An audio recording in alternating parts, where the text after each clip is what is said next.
The Mist, a 2007 science fiction horror movie filled with disturbing scenes and imagery. The ending, especially, is very disturbing. Today, we will be taking a deep look into this movie, dissect it, and discuss what makes it so disturbing.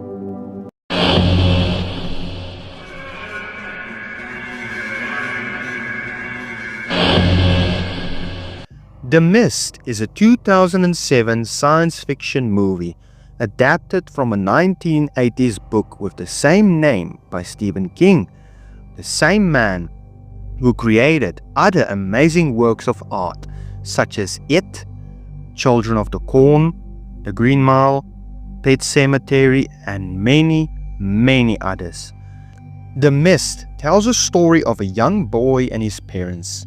His dad, named David, has to go to the local supermarket to pick up some stuff after he had a chat with his neighbor. We can clearly see from his wife's remarks of him going to the neighbor for a chat and the way the two men interact with one another that there is some sort of tension or history between them. We see a handful of paintings on the wall while David is busy painting another one. Two of these paintings immediately stood out to me. One of them is a depiction of a 1982 movie by John Carpenter called The Thing, and the one David is painting, I believe, is from a movie featuring Clint Eastwood. This night, where he was busy painting, there was a storm, and a few trees were uprooted, with one of them falling through the window of his painting room. David and the neighbor end up going to the supermarket together, seeing how the neighbor's car was wrecked by a fallen tree. On their way there, we see these vehicles driving past them, and David calls them the CMP, and they take care of electrical issues? Sounds like it. The boy brings his dad's attention to the 4 military vehicles driving past them. Why on earth would the military be out like this as for just a storm?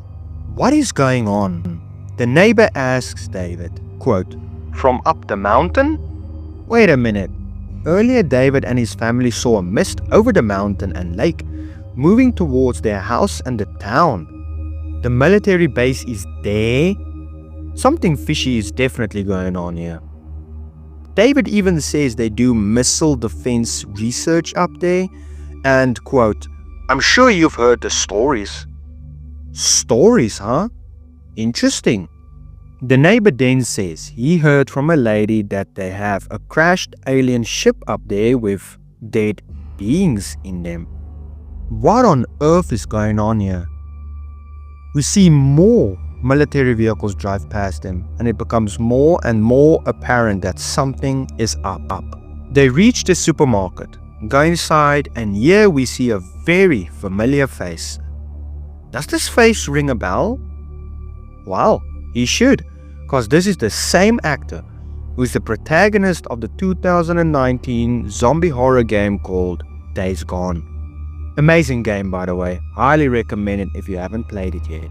We see another military person show up, and he walks in, clearly looking for someone. He finds the 3 other military men, and they talk to each other. Police vehicles and the fire department rush past the supermarket, leaving everyone inside the store confused. We hear a siren going off, which usually means there is something major going on and people need to either stay indoors or evacuate. An old man runs into the mart and shouts, "Something in the mist!" A mist starts rolling in at incredible speed too. A man tries getting into his car but gets caught in the mist. He starts shouting and eventually goes quiet. Could this be a pollution cloud or a chemical explosion, as this guy suggests? Who knows? A lady comes forward, telling everyone that she needs to leave and get back home because her children need her. The people tell her it's best to not go, but she is adamant on leaving, and even asks people in the mart if anyone is willing to help her, but nobody steps forward. We will get back to this part later on into the video. She ends up leaving the store and walking into the mist, and she is never heard of or seen again. Also, this religious lady goes on and on about all of this is God's wrath and now it's, quote, the end of days. Anyways, David goes to the back of the store, and as he fiddles with the generator, he hears something tap and then push on the roll-up door. He mentions this to some people in the store, and after a long time of trying to convince them, they end up following him. After many attempts to tell the people not to open the door, they come up with a plan that someone needs to switch on the generator and another checks what's on the other side of the door. Now that I think about it, perhaps this door situation is symbolic for something? I'll get back to this later on as well into the video. They open the door and out of nowhere, tentacles appear and it grabs one of the volunteer employees of the mart. Here we see that whatever this is some sort of octopus monster perhaps? All the tentacles and whatnot. It even has some type of nails or claws on the tentacles and even a little mouth, presumably to hold onto prey and not let them escape, or to do with the prey what it did to this poor fella. The creature takes the guy, but luckily David chopped off a piece of the tentacle to show to the others in the store. His neighbor ain't buying this story, and it's here where we see that there is indeed some sort of tension or anger between these two, some sort of problem that was never fully fixed or addressed in the past. More people end up following David to the back, and they see the piece of tentacle. Yeah, one of the men pokes at it, and it was still alive. Out of nowhere, it starts to burn and melt, almost like a vampire would if they get out in direct sunlight. David's neighbor refuses to believe that there is something otherworldly going on, so he goes outside with a few other guys to see what the heck is going on. Now you might be thinking, wait, they can't just go outside, it's dangerous. What if they get lost in the mist? You poor soul. No, they won't. These people thought it all through. Their plan is bulletproof. They attached a thin line of rope around their waist so that they won't get lost. What could possibly go wrong? Well, everything. They end up getting picked up by some giant creature, and one of them had his upper body chewed right off. Hey, look at the bright side. At least one of them made it back to the mart, even if it's half of him. Anyways, enough joking around. Before these guys went out of the mart, one of the men who looks like he could be a biker says to the religious lady, quote, "Hey, crazy lady, I believe in God too. I just don't think he's the bloodthirsty asshole you make him out to be." I totally agree with this guy, by the way. I'm a Christian, and the way this lady is talking about God makes him sound like he is some horrible God who just wants to see people suffer and take each other's lives. She makes it sound like God wants them to either end themselves or each other, or that he wants blood sacrifices so that they can be set free or some sort of jibber jabber. This lady is indeed crazy. I fully agree with Mr. Biker Guy. From now on, we will refer to this lady as Crazy Lady. One night, giant bugs start to appear on the outside of the mart windows. They inevitably get inside, along with a handful of weird-looking pterodactyl creatures. A few people end up passing away due to these creatures, and one of the guys got set on fire and was badly burned. A young lady got stung by one of these creatures that we saw on the outside of the window, and her whole face swelled up and she eventually passed. These bugs kind of looks like a mix between a number of different bugs and critters. Perhaps a mix between moths, scorpions and locusts. I say moths cause they were attracted to the lights inside the mart, and scorpions due to the stingers they had. And locusts due to there being a lot of them? Perhaps. Here is where Crazy Lady becomes even more crazy than she already is.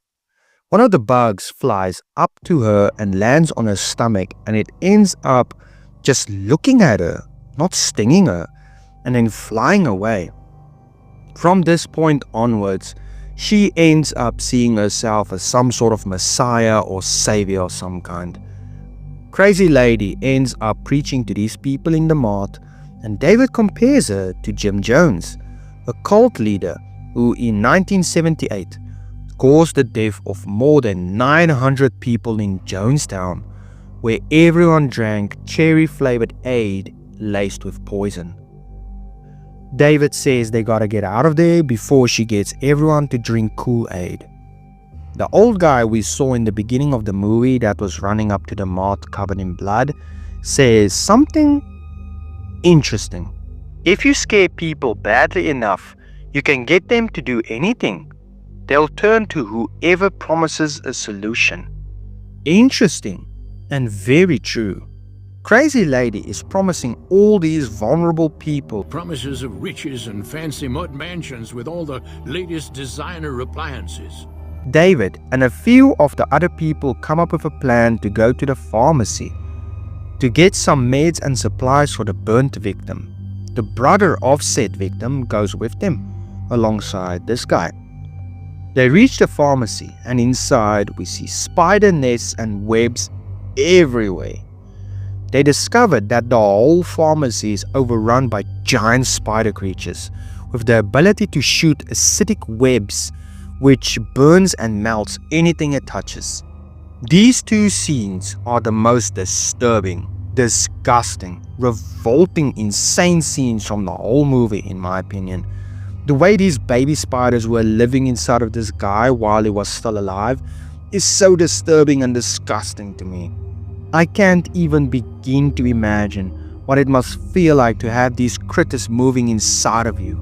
Oh, and how can I forget to mention that when he fell, he burst open like a piñata, freeing hundreds and hundreds of baby spiders. I was watching this scene with my girlfriend and said out loud, I promptly unsubscribed from this scene and sat there with my hands over my eyes. I hate spiders, okay? I just absolutely hate them. And these two scenes just made it so much worse. My girlfriend wasn't too pleased with these two scenes either, by the way. She was just as mortified as me. Anyway, they get back to the mart with some supplies at the cost of more lives, of course. That's how these types of movies roll. Before we move on, this grandma is a dang legend. For real, she was fearless throughout that whole pharmacy scene. She pyromaniaced the crap out of one of the spider creatures. Real Chad of a grandma. Crazy Lady ends up blaming this creature apocalypse on one of the military guys, and he spills some of the knowledge he has on what's going on. Apparently, scientists have been experimenting to find out if there truly is other dimensions or other worlds, and they open some sort of door or window to these worlds, and that is what brought on the mist and these creatures. Crazy Lady convinces everyone that he is to blame, when in fact it was the scientist's fault, not his. And a guy who was a butcher as a profession stabs him. They throw him outside the mart, and here we see for the first time how big these mist creatures can be. A giant crab-like creature grabs him, and his life was ended. David and a handful of others devise a plan to leave the mart, and as they get near the exit, they see Crazy Lady sitting on a chair, waiting for them with a knife in her hand. She once again convinces her blind followers that David and the others are evil, bad people, and they should be sacrificed. Wait, I take that back. Not them, the child. They want to sacrifice the child. WTF. This lady is legit a loony bin. One of the employees ends up shooting Crazy Lady, and David and his people leave the mart. Everyone who was with David, except his son, blonde lady, grandma, and the old guy from the beginning of the movie, passed. and of course the mart owner. He ended up running back to the mart and he got back inside. This scene, by the way, made absolutely no sense to me. David took so long to get the gun the way he did when he legit could have just got out, grabbed the gun and got back into the car. That would have been way faster than what he did here. Anyways, they end up driving through the streets and they get to his house, but his wife is no longer alive. The spider creatures we saw in the pharmacy got to her first. They leave and eventually see a massive, giant creature walking past the front of the car. This thing was massive. There were even birds flying around it like there are moons orbiting a planet. The movie ends on a horrible note. They run out of gas and they decide on giving up. That's right, you heard me, they gave up. After all that effort, after everything that happened and all the people who perished in order for them to get out of the mart, and this is how they want to end things. What a bunch of cowards. There are 5 people, but there are only 4 bullets. So they decide that everyone should die except David. Legit, a few minutes after this, David sees the mist going away, revealing military personnel in vehicles with weapons, clearing the area of the otherworldly creatures. Oh my goodness. And here we see that lady. Remember her? The one who had to leave the mart to go home to her children? Yeah, somehow she survived the mist creatures, got to her house and was saved by the military. David falls to the ground, shouting and crying, with military soldiers standing behind him looking confused. Yeah, this movie had a horrible ending. When me and my girlfriend saw this, all we could do was shake our heads and wonder what the frick we just witnessed. This guy legit took the lives of everyone in that vehicle for nothing. If they only waited for like 10 more minutes max, they would see the mist go away and they would have been saved. This scene is the embodiment of this meme, no joke. Now that we have the plot out of the way, let's discuss key scenes throughout the movie. The first one, the lady who was concerned for her children. This scene goes to show how she is the only selfless person in that whole mart. Everyone around her are selfish and they don't want to help her and risk their lives. The same way she is willing to risk hers for the sake of her children. Humans are selfish beings. We tend to do things for selfish reasons, not for selfless reasons. It's sad to see how this poor lady needs help, yet nobody around her is willing to help. You would think David and others around them would understand since they had children with them and they would help her, but they didn't. Nobody did. They just left her to fend for herself. This scene was truly a depiction of the phrase, every man for himself. How did this lady survive though? From what we have seen throughout the movie, the moment you step outside, you're gone. I think there's only 2 possibilities for how she could have survived. 1. She stepped outside just as the mist appeared, which means there wasn't a whole lot of creatures outside, if any at all. Although, the guy who ran to his car before she had to go immediately got attacked, so this couldn't be possible. Unless, while everyone was inside, the outside was cleared of all people, and the creatures moved away from the area, giving her room to leave and be safe. I gotta say, that's a very small window period to take advantage of, and she took it at the right moment in time. Then there is option 2, which is that while she was walking outside the mart, she got to her car and was safe and she was able to escape the area, got to her house, waited there, and then eventually the military came to her house when the mist cleared and they picked her and her kids up. And that's why we saw her in the last scene with David next to his car. There is a third option now that I think about it, to be honest. What if perhaps she got to her car, a creature jumped out at her, and a military convoy found her just in time, killed the creature and took her along on their vehicle. From there on, she could go home to pick up her kids, and then we see her in the last scene. Any of these could be possible, to be honest. Let me know in the comments what you think could have played out and how she survived.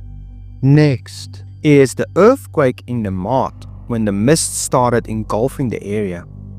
I think this can have only one explanation, and I think it must be some sort of giant creature or a handful of giant creatures running in the vicinity of the mart.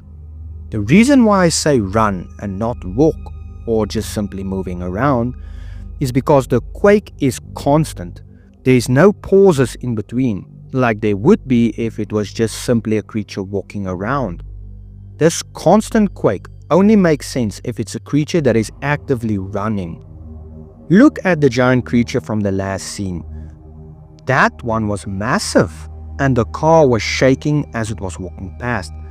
The car stopped quaking when the creature's foot didn't touch the ground to move forward. The moment the foot hit the ground shook again. Next we have the mart roll-up door scene. Everyone in that room are skeptics, except for David. They end up opening the door to peek what's on the other side, because they don't believe David, but they do have curiosity. Just like how the scientists who caused all of this opened the doorway to other worlds and realms due to them being curious. This scene is the perfect mirror image of what it must have been like for the scientists. David and his people open the door and they peek into a new world filled with deadly creatures. Of course, they aren't really looking into a new world, they are looking into their world changed by creatures, making it on some level a new world. They see a creature with tentacles, it kills someone, and they try and close the door, which was successful, but at the same time it's too late because a piece of the creature's tentacle is now in this world on their side of the door. Just like how the scientists probably did the same thing. They opened the portal, peeked inside even though many have probably told them not to. They see creatures, try and close the portal and succeeded, but leaving the creatures trapped on our side to cause havoc. In this scene, David was telling them not to do it, just like how some of the scientists might have protested against the idea of opening a door to these worlds. I also think this mart door scene is symbolic of how we as humans tend to invite things into our lives we're not supposed to, or do things we aren't supposed to. And it ends up teaching us a valuable lesson, and it usually is when it's too late. Lastly, we have the final scene of David and his people. What happened here? Well, I think what happened is pretty simple. The government and the military stepped in and took control of the situation. Just like how one of the military guys said that a portal of some kind was opened, the people closed it, preventing more creatures from coming through. By that time, it was already too late because creatures were roaming the streets and ending the lives of people.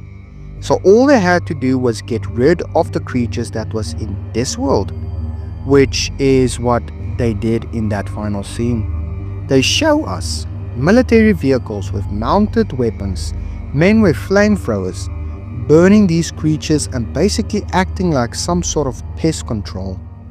I will say, I'm very curious as to what happened to that giant creature we saw in the ending scene.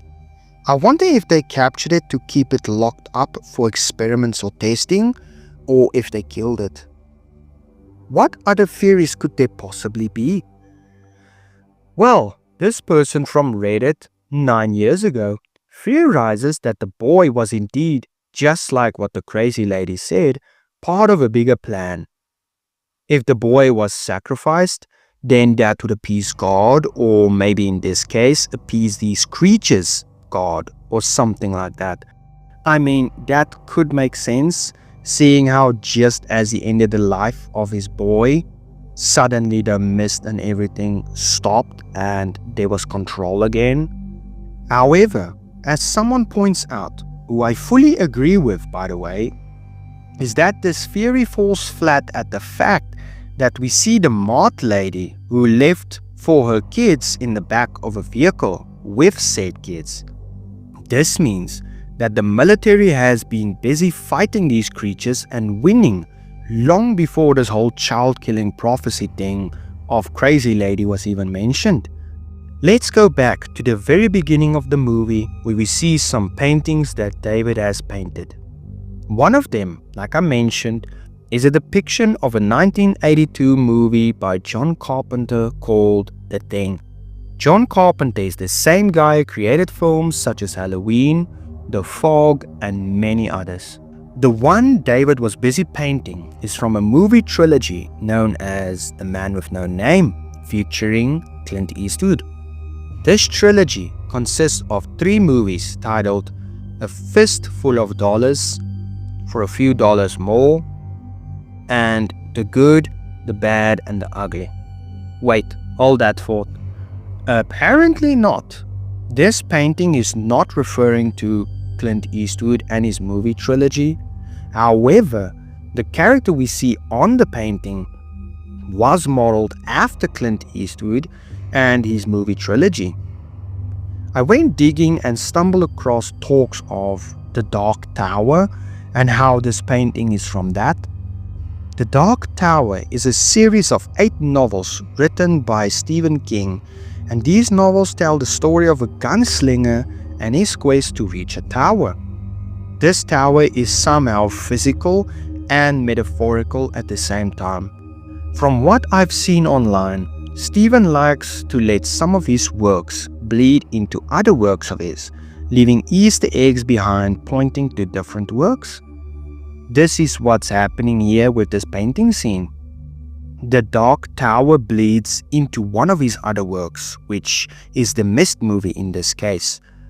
According to this person on Reddit, the Dark Tower novel series also speaks of portals and has a tentacle creature in it, much like the one we saw with the Mart roll-up door scene. Same with the weird pterodactyl creature we saw in the movie. The painting on the far left is from a film called Pan's Labyrinth, which, when you look at that, is quoted by Stephen King himself as the best film of the year. Which year was this film made in? It was made in 2006, which is coincidentally 1 year before the Mist movie of Stephen King, which was made in 2007. Interesting. Perhaps this is Stephen's way of showing respect to the creator of Pan's Labyrinth. From first glance, the painting on the right side of the Dark Tower painting, it kind of looks like a vague reference to It, or better yet, Pennywise the Dancing Clown. The red balloon, it's unmistakable. I don't know which one this comment is referring to, but one of them is apparently from a 1994 film called The Shawshank Redemption. This film is also, as you might have guessed, an adaptation from a 1982 book of Stephen King called Rita Hayworth and Shawshank Redemption. Here we see a shot of what's behind the Dark Tower painting, and it's from the Green Mile movie, also with its roots from Stephen King. I found this on Google as well, talking about the introduction scene of the paintings. Quote, "At the beginning of the film, Thomas Jane's character can be seen holding a poster for the film The Thing, and how he himself draws a poster illustration for the famous cycle of Stephen King's The Dark Tower. In particular, you can see the shooter and rose there. This is a reference to Drew Struzan, an artist who drew many posters for all of Darabont films, as well as that very poster for the film The Thing." Same as with the previous video where I discussed the World War Z movie, the Mist movie and its book has completely different endings, and the story in the book is much more deeper and brutal than that of the film adaptation. This Reddit comment perfectly describes what the book ending looks like. The book ends with a group of survivors, including David and his son, traveling in a car without knowing whether they see any other human being or not. They stop at the motel and David is able to pick up one word on the radio. It goes like this: "I'm going to bed now, but first I'm going to kiss my son and whisper 2 words in his ear. Against the dreams that may come, you know." 2 words that sound a bit alike. One of them is Hartford, the other is hope. This ending is super open and ambiguous, as there is no reliable evidence that any human is really alive or there is any last remnant society akin to Last of Us. Most people say that the book and the movie endings both have their own merits in their respective fields, which I agree to. The book is longer and goes deeper, while the movie had a set amount of time it had to run to tell as much of a story as possible without dragging it out too long or trying to cram it all from the book into a movie where it might feel forced and too fast-paced. This movie was incredibly disturbing to me, I gotta say.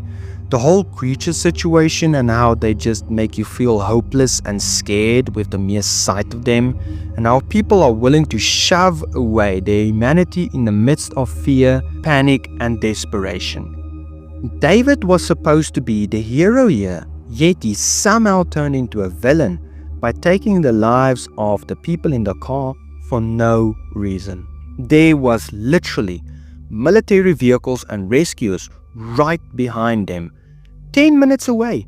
Yet the first moment they got to end things like a coward would, they took it. This ending scene disturbed me to my core. Me and my girlfriend were just watching in shock and disbelief as we realized what David just done. What makes this scene even more disturbing is how it just came out of nowhere. There was hardly any preparation, if any, as to what's about to happen. Before you can put 2 and 2 together, David shoots them and they show the inside of the car, leaving nothing up to imagination. To go back to the ending of the book compared to the movie, I think the way the movie was paced was perfect in my opinion. The movie knew where to be fast and where to be slow. The ending scene with the car ride, coupled with the music used, which is called The Host of Seraphim by a band called Dead Can Dance, just filled me with so many questions and made me wonder what was going to happen next. The ending was brutal and it was abrupt, but it was effective at leaving behind that empty, shocking feeling in your chest and throat. From the sounds of it, the book had an ending where you could speculate into oblivion what could have happened. And I think what makes this movie ending so good is that it can actually be a possible ending for the book. The only difference is that the book didn't give a specific ending. It left that part open for us to decide what the outcome is, where the movie gave us a reasonable outcome that, to be honest, everyone would think of. The ending is still up for debate and everyone can still choose their own ending, as David did survive. Maybe he ended his own life after the events of that day because of the guilt? Perhaps. Maybe he joined the military due to him having knowledge and experience with these creatures? Perhaps. Maybe he moved on with his life and remarried and had other children? Perhaps. See what I mean? The end is still up for debate and left to our own imagination, our own narrative, which is what the movie still kept from the book, even though it's not the exact same scene and set of events. By the way, where did Stephen King get his inspiration for this whole The Mist story? Well, according to him, he got his inspiration to write this story after he went to his local supermarket during a thunderstorm, and he was, quote, halfway down the middle aisle looking for hot dog buns when I imagined a big prehistoric bird flapping its way towards the meat counter at the back, knocking over cans of pineapple chunks and bottles of tomato sauce. By the time my son Joe and I were in the checkout lane, I was amusing myself with a story about all these people trapped in a supermarket surrounded by prehistoric animals. The part with the lady in the mart who had to leave to go to her kids didn't really disturb me per se, but it definitely made me sad and disappointed in every single person in that mart. Seeing someone desperate and so loving towards her children, willing to risk her life to be with them, yet these people don't care. They just look at her like she is some crazy lady. The spider scene, oh boy, here we go again. That one was very disturbing and disgusting to me. The sounds these spider creatures made, the way they moved around, and the acidic web ability makes them incredibly disturbing and dangerous. You remember the pharmacy scene where David grabbed a comic book? Well, according to a 2015 article by William Burns on a website called horrornewsnetwork.net, quote, "In the pharmacy scene, when David Drayton is collecting a comic book for his son, Frank Darabont proposed to Thomas Jane that he should grab a copy The Punisher War Journal, since Jane played the Punisher 3 years earlier. Jane declined because he had a falling out with the producers of the Punisher franchise and decided not to return to the sequel. He instead grabs an issue of Hellboy as a shout out to friend Ron Perlman." Interesting. That's a pretty cool little detail, I gotta say. Another thing that makes The Mist disturbing is the fact that it comes so fast, harboring literally death. Looking at it from afar, it wouldn't look out of the ordinary. It would look pretty normal. But the moment you step into it, you realize it's anything but normal. These creatures itself are very bizarre looking and creepy. Their size is what makes it even more so, like the tentacles from the mart door scene. It's so crazy to me to imagine these things walking around, taking the lives of people, legit making us feel and look inferior. True depiction of what cosmic horror is, a kind of horror involving otherworldly beings that are so grotesque and dangerous that their mere presence is enough to strike such a deep fear inside of you that fighting them feels pointless. They are so much more powerful and we are weak, much like how we look down on ants and know how inferior they are to us. It's truly disturbing how this movie and this whole The Mist story in general just makes us feel and look so frail.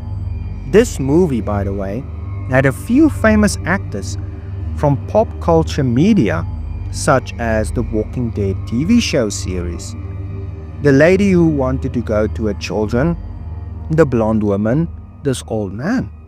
And then of course we have one of the military personnel being the face of the infamous zombie game Days Gone. Before we end this video, let's discuss these creatures we've seen throughout the movie. According to the Mist book, it's hinted that the whole world was plagued by these creatures and that it almost wiped out us humans. This creature is called the tentacles from Planet X. These are scorpion flies, and these are pterobuzzards. These spider creatures are known as the Grey Widowers. Arachne lobster is this creature, the one that grabbed and ended the life of this military guy. The final creature we saw, the giant one, is called the behemoth. I also want to give a quick shout out to my girlfriend for helping me with some of the research for this video. When I first saw this painting scene in the beginning of the movie, I immediately thought, is that Clint Eastwood? And later on I asked her who this could be, if it indeed is Clint Eastwood. And she went to go do research and it looked like it could be him, but apparently the character we saw is indeed modeled after Clint Eastwood, but it's not actually him. It's another character from a book series of Stephen King called The Dark Tower. Thank you for making it to the end of the video. If you liked what you saw, tap the like button, share with others you think might be interested in this as well, and subscribe to soothe that fascination.